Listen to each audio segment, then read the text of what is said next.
It was a mild afternoon in the city, the kind of day that made people feel both energized and relaxed. The sun hung low in the sky, casting a warm, golden hue over the busy streets of the downtown area. The air was crisp, carrying the scent of fresh coffee from nearby cafes, and the soft hum of chatter filled the atmosphere as people went about their daily routines.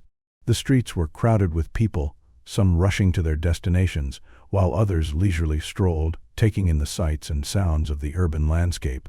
One cafe, in particular, had a cozy, inviting atmosphere. Located on the corner of a busy intersection, it was a local favorite, known for its artisanal lattes and freshly baked pastries. A few tables were filled with patrons, some deep in conversation, others lost in their laptops. Outside, a couple of people were sitting at the sidewalk tables, enjoying the sunshine. At one of these tables sat Clara, a woman in her early 30s. Her platinum blonde hair was pulled back into a tight bun, and she wore a crisp, white blouse that contrasted sharply with her sharp, calculating eyes. Clara was the kind of person who always had an opinion, especially when it came to matters of race and class. Today she was seated with a friend, sipping her coffee and discussing the problem with the city's rapidly changing demographics. Her voice, though soft, carried the weight of her prejudice as she casually made derogatory comments about people of color. "Honestly, it's getting out of hand," Clara said, rolling her eyes as she spoke. "I don't know why we keep pretending like it's normal to see so many of them around here. I just don't get it." Her friend nodded in agreement, their conversation continuing in the same bitter tone. To Clara, the world seemed to revolve around her own narrow perspective, and anyone who didn't fit into that mold was, in her mind, somehow less. Not far from Clara's table, sitting at a window seat, was David. He was a tall, well-dressed black man, quietly sipping on his iced coffee. The contrast between his calm demeanor and the hustle of the cafe was noticeable. He had a presence, not through loud speech or grand gestures, but through the quiet strength in his posture and the peaceful expression on his face. His appearance was relaxed, with a slightly wrinkled shirt, as if he had just returned from an afternoon walk. Despite the busy environment around him, he seemed perfectly at ease, lost in his own thoughts. David wasn't the type to engage in casual conversation with strangers, especially not in a place like this, where he could feel the eyes of judgment without even trying. He had learned to tune it out over the years, to not let the small slights and rude comments bother him.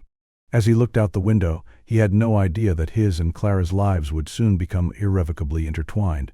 In that moment, both seemed like worlds apart, she, lost in her bubble of ignorance and bias, and he, quietly observing the world with an open heart. But life has a funny way of showing us that the lines we draw between ourselves and others are often thinner than we think. The cafe hummed with conversation as people continued to come and go. The weather outside remained perfect, no signs of the impending rain, only a light breeze that whispered through the streets.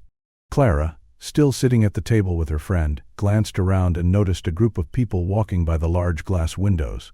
Among them, she noticed David walking toward the door, his presence unmistakable as he made his way into the cafe.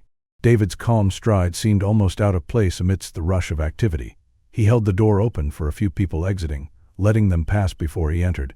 Clara's eyes narrowed slightly as she watched him from the corner of her eye. His smooth, controlled movements only heightened her sense of discomfort. There was something about him that didn't sit right with her. Perhaps it was the fact that he seemed so unbothered by his surroundings, as though the noise and chaos of the city meant little to him. As David approached the counter to place his order, Clara shifted in her chair, leaning forward slightly. Her gaze followed him, and she let out a subtle but audible sigh, more to herself than anyone else. Her friend, noticing her expression, raised an eyebrow. "Something wrong?" Clara shook her head, her lips curling into a thin smile as she glanced back at her friend. "Oh, nothing, just, it's always the same, isn't it?" Before her friend could respond, Clara's voice rose just enough for those nearby to hear. "It's just that, we've got enough of them, right?" She gestured subtly with her hand, motioning toward David, though her eyes remained locked on him. Her words hung in the air like an insult disguised as casual conversation. The words themselves weren't loud, but they were sharp, like daggers aimed at someone unseen. Clara continued without missing a beat, as though she was telling a simple story, her tone nonchalant but laced with judgment. Seriously, what does someone like him even do here? Shouldn't they stick to their own neighborhoods? It's just uncomfortable." David, unaware of Clara's words, had just finished placing his order and was now waiting off to the side, staring out the window. He seemed lost in thought, his face neutral, but his calmness would be tested in the next few moments. Clara's voice grew louder.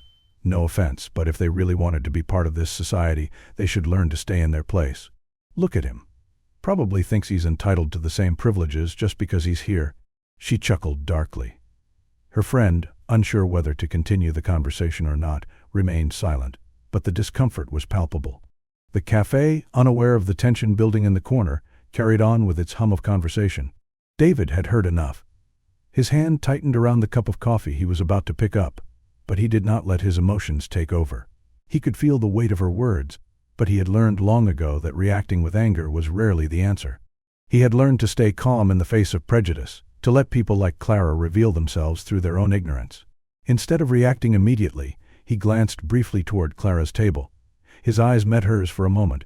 He didn't flinch, didn't scowl, but his gaze held something quiet strength, the kind that only comes from years of experience and self-assurance. Clara, caught off guard by his composed stare, hesitated. The look in his eyes wasn't one of anger or frustration, it was calm, almost unreadable. The moment felt like a silent challenge, and she couldn't quite place why she felt unsettled. She tried to brush it off with a smirk and turned back to her friend, clearly trying to regain control of the situation. "I mean, that's just the truth. It's uncomfortable." David finally broke the silence. He took a deep breath, then spoke in a voice that was calm yet firm, his words clear but not aggressive. "I hear you, but you should know that your truth is based on assumptions." His voice was steady, and there was no anger behind it, only a quiet confidence that drew Clara's attention. And assumptions, they rarely tell the whole story. He paused, looking at her for a moment longer before turning to face the counter again. His words were direct but respectful, leaving little room for rebuttal. Clara sat frozen, unsure of how to respond. For a moment, the entire cafe seemed to go quiet around her, as though everyone was waiting for her to say something more, something to save face. But instead, she just watched as David walked away, his back straight, his presence steady. Her friend glanced at her, noticing her discomfort. "You should have said something back." "He was kind of rude." Clara blinked, still processing the encounter. She had been expecting a confrontation, an angry response, but instead, she had received a calm, almost philosophical answer that made her feel both small and exposed. The unease lingered, but Clara said nothing more. Her mind was racing, but she couldn't bring herself to speak. For the first time in a long while, she felt a sense of uncertainty, one that she couldn't shake off. The sun had begun to dip behind the buildings, casting long shadows across the street. The once busy cafe had begun to quiet down as people wrapped up their conversations and prepared to head home. But outside, the city continued its hum, cars rushing by, pedestrians walking briskly, and streetlights flickering on one by one as dusk fell. Clara stood near the entrance of the cafe, phone pressed to her ear as she made plans with a friend. She was distracted, her attention half on the conversation and half on the busy street outside. Her voice was sharp as she recounted the details of a shopping trip gone wrong, her annoyance at the crowd clear in her tone. Suddenly, without warning, Clara swayed. Her hand reached out to steady herself against the cafe window, but it was too late. Her body buckled, and she collapsed to the sidewalk with a sickening thud. The phone slipped from her hand, the conversation cut off abruptly. A few passerby immediately stopped in their tracks, staring at the woman sprawled on the ground, but no one moved to help. For a moment there was nothing but silence. The bustling noise of the city around her seemed to fade into a distant hum, and all that could be heard was the faint sound of Clara's labored breathing. It wasn't until a second passed, maybe two, that the first person reached down, kneeling beside Clara's body. They seemed unsure, uncertain of what was happening. Was she drunk? Was she fainting? But they did nothing beyond looking at her, frozen by the unfamiliarity of the situation. The crowd that had gathered around was a mere audience, their gazes filled with hesitation. Clara's skin had already started to pale, and her breathing was shallow, each breath coming in quick, erratic bursts. She was slipping in and out of consciousness, her heart racing, and her vision blurring. The thought of being alone in that moment, vulnerable and weak, began to settle in. She tried to raise her arm but found herself too weak. The fear crept in quickly, her pulse pounding in her ears. David had just stepped out of the cafe, ready to leave after his coffee. As he approached the door, he saw the gathering crowd and the woman lying motionless on the sidewalk. His instincts kicked in immediately. The slight shift in his posture, the narrowing of his focus. He wasn't the type to ignore someone in need. Without hesitation, he moved through the crowd, parting the onlookers with the quiet authority that seemed to follow him wherever he went. As he knelt beside Clara, he quickly assessed the situation. Her face was ashen, her eyes fluttering weakly, but there was no time for panic. There was only action. He placed his hands on her chest and felt for her pulse. It was weak, erratic. David's heart raced, but his mind stayed sharp, trained to handle moments like this. He leaned over and gently tapped her cheek to rouse her. "Hey, stay with me," he said firmly. Her eyelids flickered, and for a brief second, she looked up at him. But the confusion in her eyes was evident. Clara opened her mouth to say something, but the words didn't come out. Instead, she gasped for air, her body shaking. David didn't wait. He immediately started performing CPR. His hands pressed down firmly on her chest, the rhythmic pressure an urgent, life-saving motion. "Somebody call 911, he shouted, looking up briefly to make sure someone was paying attention. But the onlookers stood motionless, frozen by fear, uncertainty, or sheer disbelief. His voice grew louder. "Call 911, now." It took a few moments for someone in the crowd to react, but soon, a frantic call for an ambulance echoed in the street. By then, David had already administered several compressions, his hands moving with swift precision. His breath came in shallow bursts as he moved to give Clara mouth to mouth, focusing entirely on keeping her alive. With each passing second, the weight of the situation settled deeper into his bones. The world seemed to narrow, leaving only Clara's life in his hands. There was no time for doubts, no time to why she was lying there, vulnerable. There was only the knowledge that if he didn't act fast, she wouldn't make it. The sirens finally rang out in the distance, and David didn't slow down. He kept pressing down on her chest, his mind calm but racing at the same time. In the chaos, his movements were deliberate, the kind of controlled panic that comes with knowing exactly what needs to be done. As the paramedics arrived and took over, David stepped back, allowing them to work. They quickly attached an oxygen mask to Clara's face and began to monitor her vital signs. One of the paramedics looked at David and nodded, silently acknowledging the man's quick actions. Clara was still unconscious, her condition critical, but she was alive. Her heart was beating again, thanks to the stranger who had stepped in at the right moment. David stood at the edge of the crowd, watching as Clara was loaded into the ambulance. The noise of the city returned, the hum of the world carrying on as though nothing had happened. But David knew better. He knew that this woman, this stranger who had once looked down on him, had just been given a second chance thanks to his quick thinking and the calmness that had guided him through the chaos. The sterile smell of the hospital room was the first thing Clara noticed as she slowly regained consciousness. Her eyelids fluttered open, and for a moment everything was a blur. The bright fluorescent lights above her seemed too intense, and she squinted, trying to adjust to the sudden clarity. She could hear the faint beeping of a machine, rhythmic and steady, like a heart that had just been given a second chance. "Where am I?" she thought, her head spinning. She tried to sit up, but a dull pain in her chest stopped her. She groaned softly, a wave of confusion washing over her as she glanced around the room. A nurse was sitting nearby, scribbling something on a clipboard, but she looked up the moment Clara moved. "You're awake," the nurse said, her voice gentle but professional. She stood up and adjusted Clara's IV. "You had a bit of a scare there, but you're going to be okay." Clara tried to speak, but her mouth felt dry like cotton. She cleared her throat and managed a weak, raspy voice. "What happened? Where am I?" The nurse smiled kindly. "You had an emergency, a heart issue. You collapsed, but someone stepped in to help. They saved your life." Clara's heart skipped a beat. She frowned, her mind racing. "Someone help me?" Her voice cracked slightly, still struggling to understand. "Who? How?" The nurse hesitated for a moment, her expression softening. "A man. A black man. He performed CPR, kept you alive until the paramedics arrived." Clara's eyes widened. The words hit her like a punch. The black man. The one she had dismissed so easily earlier that day.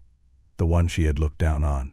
The same man who, in her mind, didn't belong in a place like this. She closed her eyes, trying to process the information. The feelings inside her were a mess: guilt, confusion, disbelief. How could it be? She had just been so sure, so convinced, that people like him were beneath her. And yet, here she was, lying in a hospital bed, alive because of him. The nurse, sensing Clara's distress, placed a hand on her arm. "I know it's a lot to take in," she said softly. "But you're here because of his actions." He didn't hesitate. He just did what needed to be done. Clara's breathing quickened, and she pulled the covers tighter around her. She felt cold, despite the warmth of the room. I don't understand," she stammered, her thoughts spiraling. "Why would he help me? After everything I said, Everything I thought. The nurse gave a small, understanding nod but didn't press her further. It's okay to feel confused. Sometimes the people who surprise us the most are the ones who end up saving us. Clara's mind raced. She couldn't stop thinking about the way she had acted earlier that day, how she had spoken so casually, with such disgust about people like David. She had been cruel. She had been wrong, but admitting it felt like swallowing broken glass. The shame churned inside her, but she wasn't ready to face it. Not yet. How long was I out? Clara asked, trying to distract herself from the wave of shame that was threatening to overtake her. About an hour, the nurse replied. But you're stable now. The doctors will check on you soon, but you should be fine. Clara nodded absently, her mind still swirling. The nurse gave her one last reassuring smile before walking out of the room, leaving Clara alone with her thoughts. She stared at the ceiling, lost in the overwhelming realization of what had happened. It wasn't just the fact that she had been saved by someone she had once considered beneath her. It was the realization that she had been wrong. The arrogance, the superiority, the prejudice that had defined so much of her life, it was all hollow. David had shown her the truth, not through words, but through action. Clara closed her eyes again, pressing the palms of her hands to her face. She wanted to be angry, to blame something, anything. But all she could feel was the cold, undeniable truth. She had been wrong. And that was something she could no longer ignore. Her mind flashed to the moment in the cafe when she had dismissed him without a second thought, making cruel comments with her friend. The way he had responded calmly, confidently, without stooping to her level. The way he had given her the second chance she didn't deserve. For the first time in a long while, Clara felt small. Her pride, her sense of superiority, had crumbled in an instant. She had been saved by the very person she had wronged. But was she ready to face it? To admit her mistakes, not just to herself but to the world? That was the question that hung in the air, unanswered and uncertain. It didn't take long for the footage to spread. The video, captured by a bystander on their phone, showed the raw, urgent moments of David's heroism. His calm demeanor, his steady hands, the way he worked without hesitation as he performed CPR on Clara, all of it was captured in clear detail, and it quickly made its way across social media.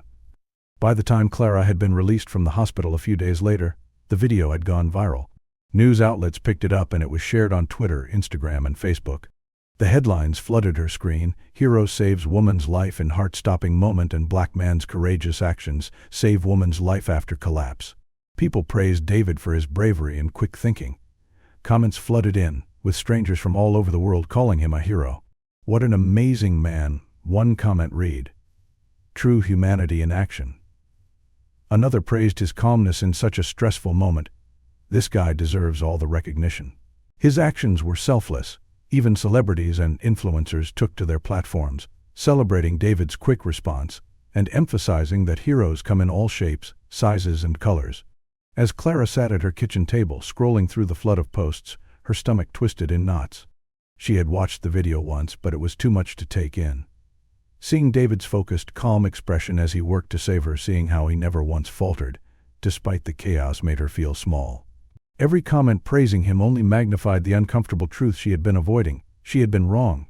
She had been the one in need, and he had saved her without hesitation, without judgment. The video didn't just show David's heroism. It also captured the moment Clara had fallen, the chaos that had ensued, and unfortunately for her, the brief exchange that had happened earlier. As the camera panned across the crowd, Clara's voice could be heard, clear and unmistakable, making a comment to a friend just before her collapse. "People like him should just know their place," Clara had said, a casual sneer in her voice. It wasn't the first time she had made comments like this, but hearing them now, broadcast for thousands to hear, was a slap in the face. Clara froze as she replayed the part of the video over and over. Her face turned pale as the cruel words left her mouth and echoed around. She had been the one making judgments, the one who had spoken those hurtful words about people she now knew, in her heart, were far better than she had ever imagined. It wasn't just the fact that she had said them, it was the fact that those very words were now being shared, dissected, and discussed by strangers who didn't know her, who didn't understand her, but who could see, just like she could now, how wrong she had been. "God, what did I say?" Clara whispered to herself, her hands trembling as she scrolled through the comments. There were a few sympathetic messages, but the overwhelming majority were disgusted by her previous behavior. "How could you think like that?" one person had commented. Another wrote, "It's sad how people still hold these kinds of views in today's world. I hope you learn from this. The shame hit her like a tidal wave. The guilt flooded her chest as she scrolled further, each comment, each post a reminder of the words she had spoken in ignorance. She had been so sure of her superiority, so convinced that her biases were justified, but now, in the harsh light of reality, everything had shifted. She closed her eyes and leaned back in her chair, her mind spinning. She wanted to lash out, to deny everything, to push the blame onto others. But there was no one to blame but herself. She had been given a second chance at life, a gift she didn't deserve, and the person who had given it to her was someone she had once looked down upon. Clara didn't know how to process the turmoil inside her. She could feel the weight of her past behavior pressing down on her, and for the first time she couldn't escape it. She had tried to ignore the racism in her heart, to justify her prejudice by convincing herself that it was harmless, that it didn't really matter. But now, with David's life-saving actions and the public outpouring of support, she was faced with an undeniable truth. She was wrong. It wasn't just the embarrassment of being called out in front of the world. It was the realization that the person who had helped her, at least saved her life, was someone she had once dehumanized with her words and thoughts. How could she live with that? How could she face him? Her phone buzzed, pulling her from her thoughts. It was a message from an unknown number. She opened it, hesitant but curious. It was from David.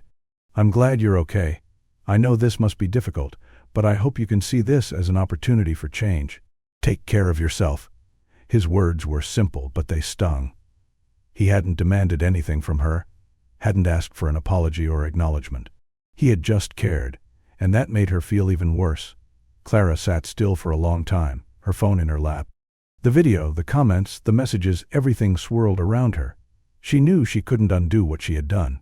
She couldn't erase the past. But she had to start somewhere. She had to do something. The question remained, was she ready to change? To confront her beliefs and face the man who had saved her life? And, more importantly, was she ready to be better? Clara stood outside the small cafe, her palms sweaty as she gripped the edge of her purse. It had been a few days since the viral video, and the overwhelming surge of emotions she had felt since waking up in the hospital hadn't lessened. Her guilt, her shame, everything had built up to this moment. She had to face David. She had to apologize. She had spent hours thinking about this meeting, about what she would say. But every time she rehearsed her apology, the words seemed inadequate. What could she say to make up for the hurt she had caused?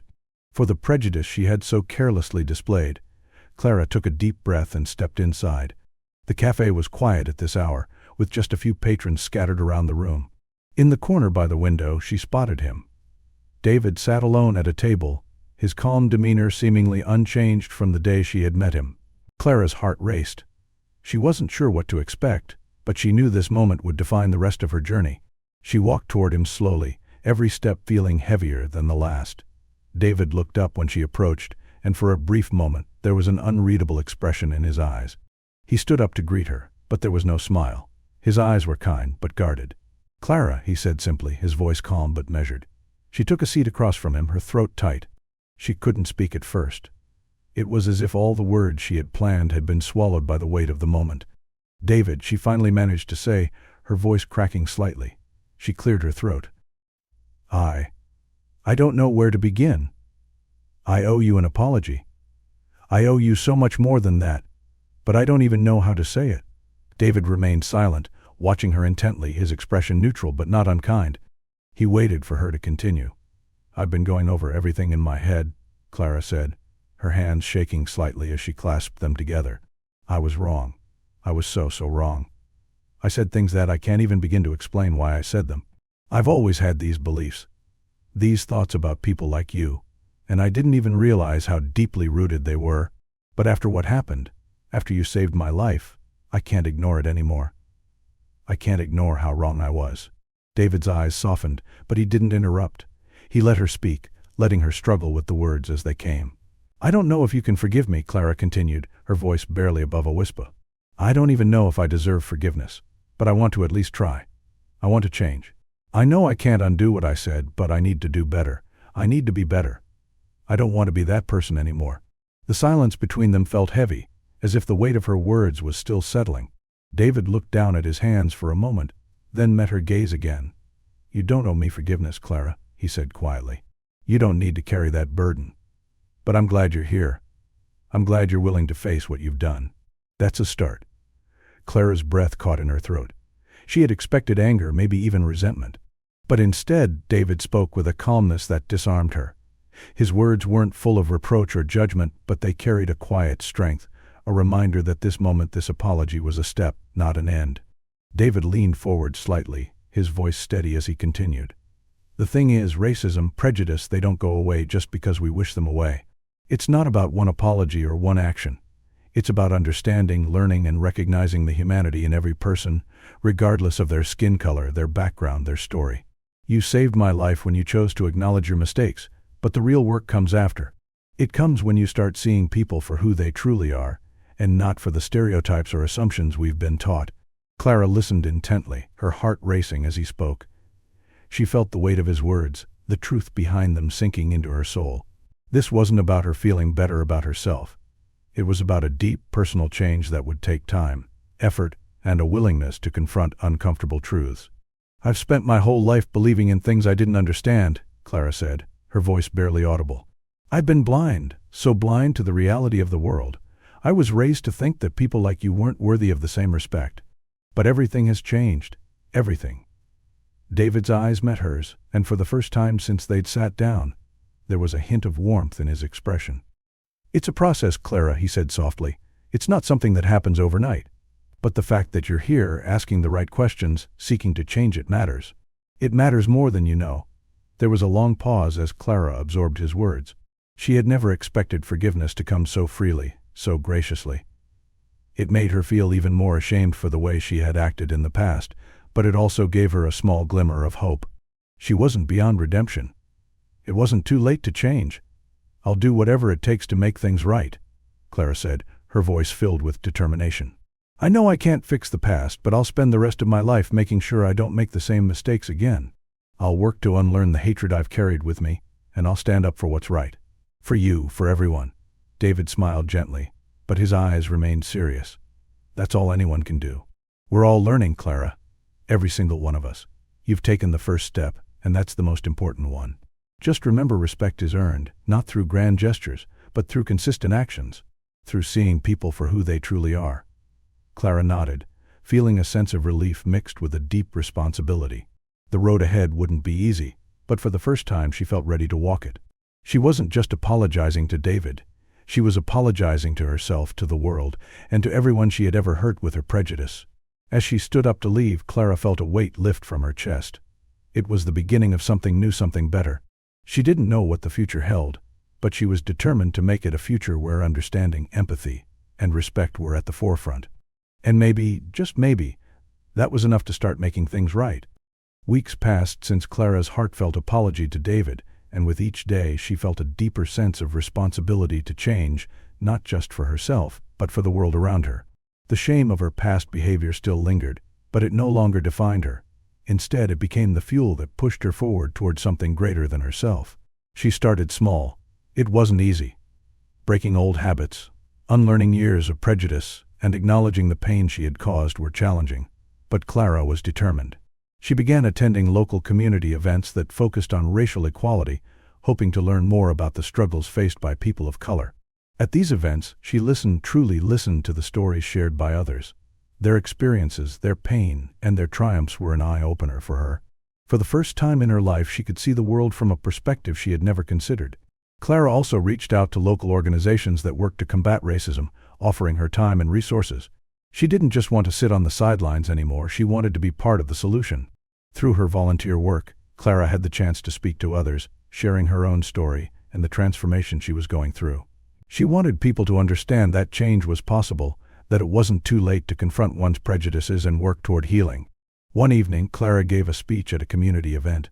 She talked about her past mistakes, the pain she had caused, and how she had learned the true value of compassion and respect. Her voice trembled as she shared her story, but she felt a sense of peace wash over her as she spoke. People in the crowd nodded, some even approached her afterward, thanking her for her honesty.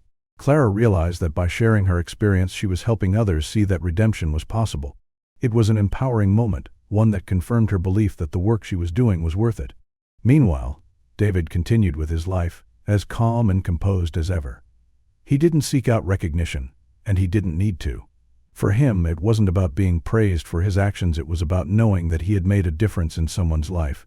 He remained a quiet presence in Clara's journey, offering encouragement when needed but never expecting anything in return. He knew that true change came from within, and Clara was proving that it was possible. David's own understanding of kindness deepened as he saw Clara's transformation unfold. He knew that even small acts like saving someone's life could be a catalyst for change. What seemed like an isolated moment had turned into a ripple effect, spreading far beyond the hospital room. The viral video, once a source of embarrassment for Clara, became a symbol of her redemption. As her story spread, people reached out to her, telling her how inspired they were by her efforts to make amends. Clara wasn't perfect, but she had learned that growth wasn't about perfection, it was about striving to be better each day, recognizing your mistakes, and taking action to make things right. Clara's journey wasn't over, and she knew it. But she had come a long way from the woman she had once been. And for the first time she felt proud of the person she was becoming, a person who saw the world with open eyes, who understood that change was possible, and who was committed to making a difference. Clara's journey was one of deep transformation, one that began with hatred and ignorance, but ultimately led to understanding, kindness, and redemption.